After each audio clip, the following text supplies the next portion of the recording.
tere! Täna räägime... issand jumal, kuidas see on? DEI on Diversity, Equity, Inclusion. Ühesõnaga, olete kuulnud. Ühesõnaga, viimastel aastatel ilmselgelt olete nagu nende lääne ühiskonna ettevõtetes kuulnud sükest ühte väga tuttavat lauset, mida kohe korratakse, on see, et mitmekesisus on meie tugevus. Kõlab hästi, sükene pressikonverentsi loosung. Ja see pressikonverentsi sobibki. See sobib ka LinkedIni postituste, kus nii-öelda panevad sulle like'i, kui sa kirjutad, et sa pooldad seal mitmekesist ja nii edasi. Aga nüüd paistab, et see äriline argument hakkab vaikselt lagunema. Selles videos räägime sellest mitmekesisuse poliitikast, mida propageeriti. Me räägime ainult nii-öelda ettevõtte kontekstis. Me ei räägi seda riigi kontekstis.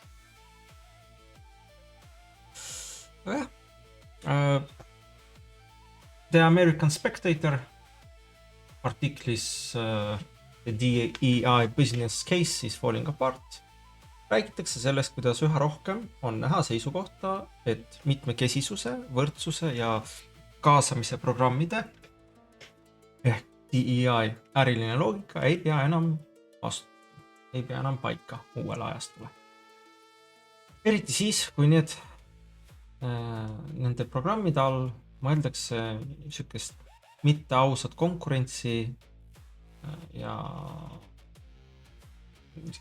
mitte head juhtimist, vaid värbamist ja edutamist identiteedi kriteeriumite järgi. See ongi asjadu, mis ma soovin rääkida. Et kui ettevõte palkab inimesi eelkõige pädevuse põhjal, saab ta tõenäolisemalt rohkem pädevaid inimesi. Väga loogiline. Kui ettevõte hakkab aga palkama millegi muu põhjal, siis saab ka ta tulemuseks millegi muu. See ei ole nagu väga keeruline mõte. Ja selle tõestamiseks ei oleks tegelikult vaja mingit suurt uuringut, mingisugust konsultatsiooni raportit ega 50 erinevat slaidi seal PowerPointis. Aga kuna tänapäeval peab isegi kõige ilmsematele asjadele lisama mingi uuringu, tabeli ja eksperdi kommentaari, siis nüüd jõuamegi selleni, et uued andmed näitavad, eksperdid räägivad midagi muud, mida paljud inimesed juba arvasid juba algusest peale. Kuidas nagu DEI ettevõttes tegelikult jõudis? Siin on erinevad need. Spectator ka räägib, kuidas DEI nii-öelda vaikselt sureb ja nii-öelda liigub taha plaanile. Googleldate, siis leiate teisi artikleid ka. Aga jah, ametlik jutt DEI kohta on see, et mitmekesisus teeb ettevõtte tugevamaks. Päriselus oli asi natuke ebamugavam. DEI ei levinud ettevõtetes ainult sellepärast, et juhid oleksid äkki avastanud uue moraalse tõe. Palju olulisem põhjus oli nii-öelda riskide vältimine. Sotsiaalmeedia ajastul muutus ettevõtete jaoks üks asi väga selgeks. Iga vale lause, iga kohmakas nali, iga sisemine konflikt või iga halvasti sõnastatud kommentaar võib muutuda avalikuks kriisiks. Varem võis mõni rumal ütlus jääda koosolekuruumi, võib-olla kuulis seda mingi 10 inimest, kes seal olid koosolekul. Võib-olla jõudis asi kuhugi kaebusena. Halvimal juhil tuli mõni kiri või väike skandaal. Nüüd on ajad muutunud, nüüd juba piisab telefonist, et tekitada kriis. Ma räägin mobiiltelefonidest ja mobiiltelefoni arengust. keegi salvestab, keegi postitab seal Twitterisse, X-i, TikToki või mõnesse muusse platvormi, Facebooki. Ja hakkad nii-öelda, see liigub koosolekuruumist, see väike skandaal, nii-öelda avalikkuse ette. Ja ettevõtet hakatakse süüdistama millegis. Kliendid saavad teada, aktivistid seal korraldavad mingisugused survekampaaniad ja partnerid hakkavad küsima, kas nad ikka tahavad sellise firmaga nagu seotud olla. Ja siis peab, näitena, mees ülemus teeb mingi ebaviisaka komplimenti näiteks naiskolleegile või naisülemus teeb ebaviisaka komplimenti meestöötajale. Täna on kõik võrdsed, tänapäeva maailmas teevad kõik ebaviisakaid komplimente üksteisele. Aga jah, ühesõnaga võite ise mõelda, mida võite ise meenutada, mis teil tööl on. Ja et kui näiteks mingisugused sisenaljad saavad avalikuks. Aga jah, selline asi muutub avalikuks, siis põhimõtteliselt peab ettevõtte kiiresti näitama, et nende nii-öelda väärtused on õiged ja moraalsed. Ja siin muutus DEI kasulikuks. Mitte tingimata sellepärast, et see tegi ettevõtte paremaks, vaid sellepärast, et see andis kaitsekihi. Ettevõtte sai öelda, et meil on koolitused, meil on null tolerants, meil on mitmekesisuse programmid, meil on õiged poliitikad, meil on vastavad ametikohad, meil on kõik vajalik paberil olemas. Ja nagu me teame, paberil on lääne ühiskonnas väga palju asju korras. DEI muutus nagu ettevõttes omamoodi kindlustuspoliisiks. See ei olnud ainult personalipoliitika, see oli mainehalduse, õigusliku kaitse ja sotsiaalsurve juhtimise tööriist. Kui ettevõtte kartis, et teda võidakse süüdistada diskrimineerimises, rassismis, seksismis või mõnes muus sobivas tänapäevases patukategoorias, siis DEI aitas näidata, et organisatsioon on õigel poolel, moraalselt õige ja üldse head. Ja see oli oluline mitte ainult klientide pärast. Suured ettevõtted hoolivad ka sellest, mida arvavad teised ettevõtted. Lääne ärikultuuris ei piisa enam sellest, et sina ise midagi valesti ei tee. Probleemiks võib muutuda ka seos kellegi teisega, kes on midagi valesti teinud või keda süüdistatakse millegi vale tegemises. Kui sinu partner satub skandaali, võib see skandaal kanduda ka sulle. Kui sinu tarnija, platvorm või klient kuulutatakse moraalselt kahtlaseks, küsitakse kohe, miks sina temaga koostööd teed. See on süü assotsiatsiooni kaudu. Väga mugav mehhanism, kui eesmärk on inimesi ja ettevõtteid kontrollida. Selles keskkonnas muutus DEI praktiliseks. See oli odavam kui riskida avaliku häbistamise, boikoti või partneritest ilmajäämisega. Aga siin tekkis järgmine probleem. Kui suured ettevõtted hakkasid ise DEI ja SG maailmas elama, ei piirdunud see ainult nendega. Nad hakkasid samu reegleid suruma ka väiksematele ettevõtted. Kui me mäletame, siis meie lemmiktegelane, üks lemmikutest tegelatest, Larry Fink BlackRockist, mainis seda ka mõni aeg tagasi. Laseme sellega. The point of that's an investment criteria for you. Well, behaviors are going to have to change, and this is one thing we're asking companies. You have to force behaviors, and at BlackRock we are forcing behaviors. 54% of the incoming class are women. We added 4 more points in terms of diverse employment this year. And what we're doing internally is if you don't achieve these levels of impact, your compensation could be impacted, okay? We're doing the same thing. And so it's just, you have to force behaviors. And if you don't force behaviors, whether it's gender or race or just any way you want to say the composition of your team, you're going to be impacted. And that's not recruiting, it is development, as Ken said. And ultimately, it's still going to take time, but I am just as much shocked as Ken is that we have not seen more opportunities. And we're Ühesõnaga, kui suured finantsasutused annavad laenu soodsamatel tingimustel neile, kes järgivad ESG või DEI standardeid, siis on väiksemal ettevõttel väga vähe valikuid. Ta võib ju öelda, et teda ideoloogia ei huvita, aga kui raha, infrastruktuur või turule pääs sõltub sellest, siis hakkab teda väga kiiresti see huvitama. Sama loogika kehtib ka platvormide ja teenuspakkujate puhul.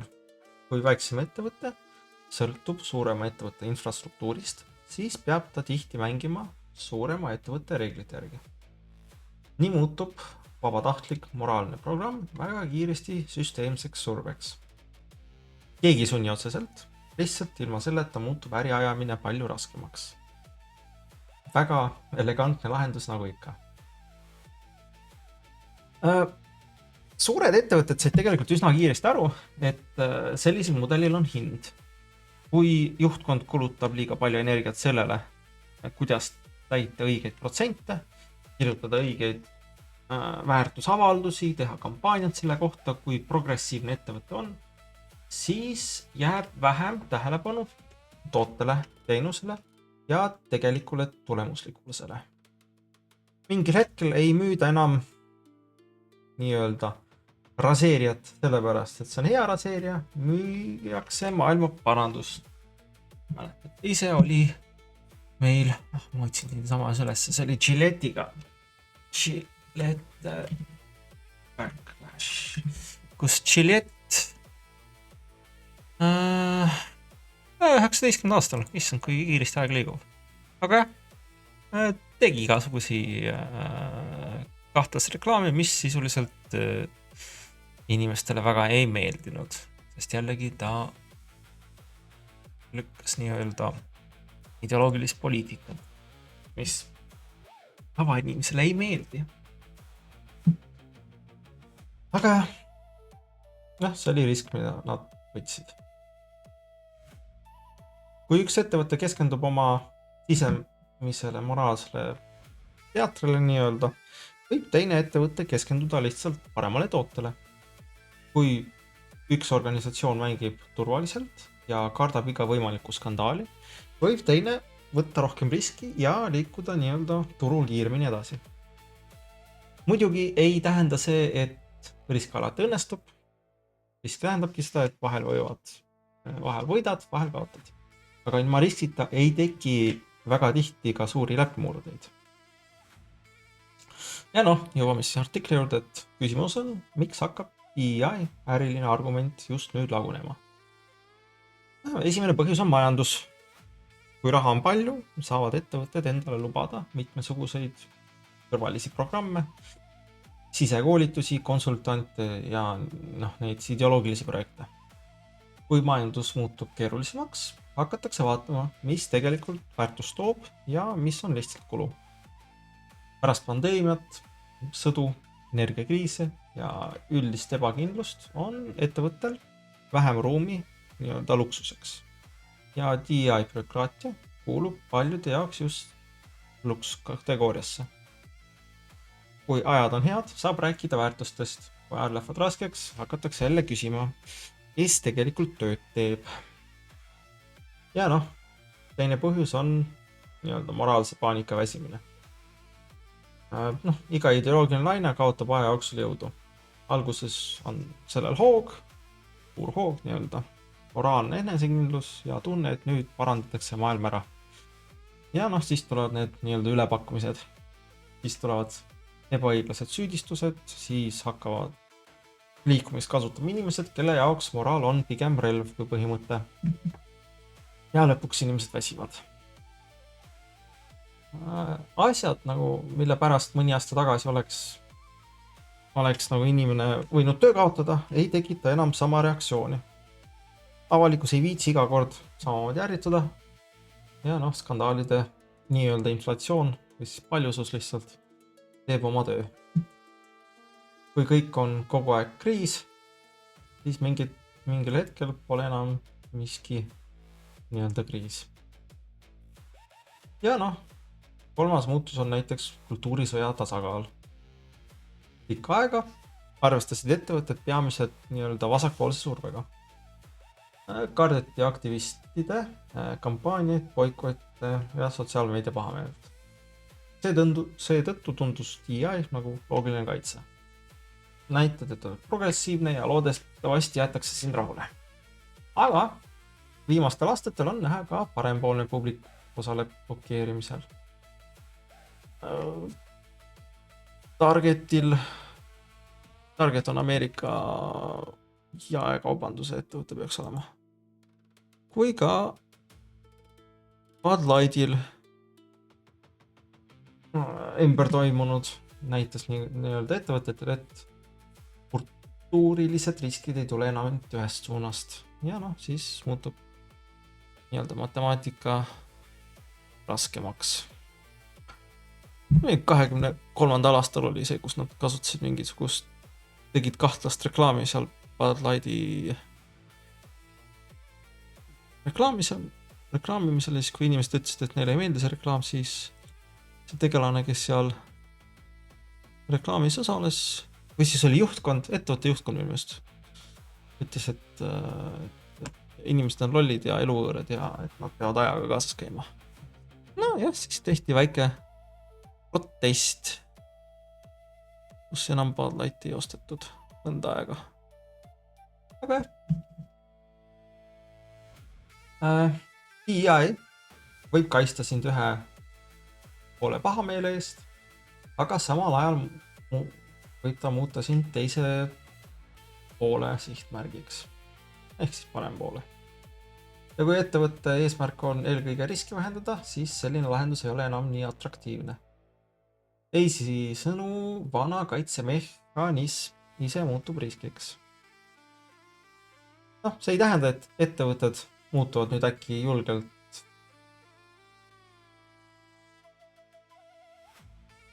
kuidas ma ütlen, et nad hakkavad nüüd neid pädevust hindama ja ainult pädevaid inimesi, kes vastavad nõuetele võtma, tehnilistele nõuetele. See oleks tore, aga nii lihtne see ilmselt ei ole. Tõenäolisem on see, et DEI kaob osaliselt nime ja vormi poolest, aga riskijuhtimise loogika jääb nii-öelda alles. Ettevõtted ei taha endiselt skandaale, nad ei taha kohtuasju, nad ei taha boikotte. Nad ei taha sattuda olukorda, kus vale postitus rikub kvartali tulemused ära. Seega tekib ilmselt uus keel. Võib-olla ei räägita enam nii palju mitmekesisusest ja kaasamisest. Võib-olla hakatakse nüüd rohkem rääkima kuuluvusest ja turvalisusest ja kahju vähendamisest, heaolust. Raudselt hakatakse rääkima laste kaitsmisest, vaimsest tervisest ja lihtsalt riskide maandamisest. Et sisu võib muutuda pehmemaks, vähem otseselt nagu ideoloogilisemaks ja rohkem sükeseks terapeutilisemaks. See on nagu tänapäeva lääne ühiskonnas sükene kultuuriline keel, mis nad kasutavad, et me ei kontrolli sind, me lihtsalt vähendame kahju. Me ei piira sind, me loome turvalist keskkonda. Me ei sunni sind mõtlema õigesti, me lihtsalt hoolime kõigi heaolust. Kõlab ju palju paremini. Aga põhiloogika jääb samaks. Organisatsioon tahab vähendada riski, vältida konflikti ja näidata, et järgib kõiki hetke moraalseid standardeid. Sest moraalsed standardid ka muutuvad ajas. Aga jah, nagu artiklis kordan siin mitu korda, aga eks ma tahan oma sõnumi edasi anda. Aga jah, DEI ärilise õigustuse lagunemine ei tähenda, et lääne ettevõtted oleksid nüüd avastanud mingisuguse julguse või uued moraalsed suunad. See tähendab pigem seda, et üks konkreetne riskijuhtimise mudel on muutunud liiga kalliks, liiga toksiliseks, vastuoluliseks. Mõnda aega töötas see ettevõtete jaoks hästi, see andis kaitset avaliku surve, sotsiaalmeediakampaaniate ja moraalse süüdistamise vastu. Aga kui majandus muutus kallimaks, karmimaks, avalikkus väsis ja tekkis ka kultuuriline surve nüüd mõlemalt poolt, siis see vana süsteem muutus koormaks. Ja ettevõtted ei loobu riskikartusest, nad lihtsalt otsivad uusi viise. Et täna võib see DEI silt vaikselt riiulisse minna, homme tuleb selle asemel mõni uus mõiste, mingid uued koolitused, uued ametikohad ja uus sõnavara. Miks ma igasugustest sõnadest ja keelest ja sõnavarast räägin, on see, et need tüübid, kes kõiki neid ideoloogilisi asju, feministid, need samad DEI-d ja kõik need muud, mida me siin lääne ühiskonnas näeme, nemad on loonud uue nii-öelda selle sõnavara. Nemad on toonud meie ühiskonda need uued tähendused, need uued sõnad, selle uue keele. Lihtsalt, saaksid aru, et kui tulevad uued keeled, siis tuleb mingisugune uus jura jälle. Mõtlesin uued sõnad, uued keeled. Jah, eks ma harjutan eesti keelt ka. Aga ja võib-olla see ongi nii-öelda kogu loogika olulisem osa. Lääne korporatsioonid ei muutunud ideoloogiliseks ainult veendumusest, nad muutusid ideoloogilisest ka nii-öelda hirmust. Hirm skandaali eest, hirm boikoti eest, partnerist ilma jääda. Hirm, et keegi teeb ekraanipildi, postitab selle internetti ja kogu maja peab jälle seletama, kui väga ta hoolib mingisugusest moraalsest või mingisugusest muust probleemist jälle. Nüüd, kui DEI enam sama hästi ei kaitse, otsitakse uut kaitsekihti. Nii et jah, ilmselt vasti DEI muutub vanaks teemaks ja mõne aasta pärast lähitulevikus, et tuleb mingi uus teema. Aga jah, ma arvan, et see on kõik.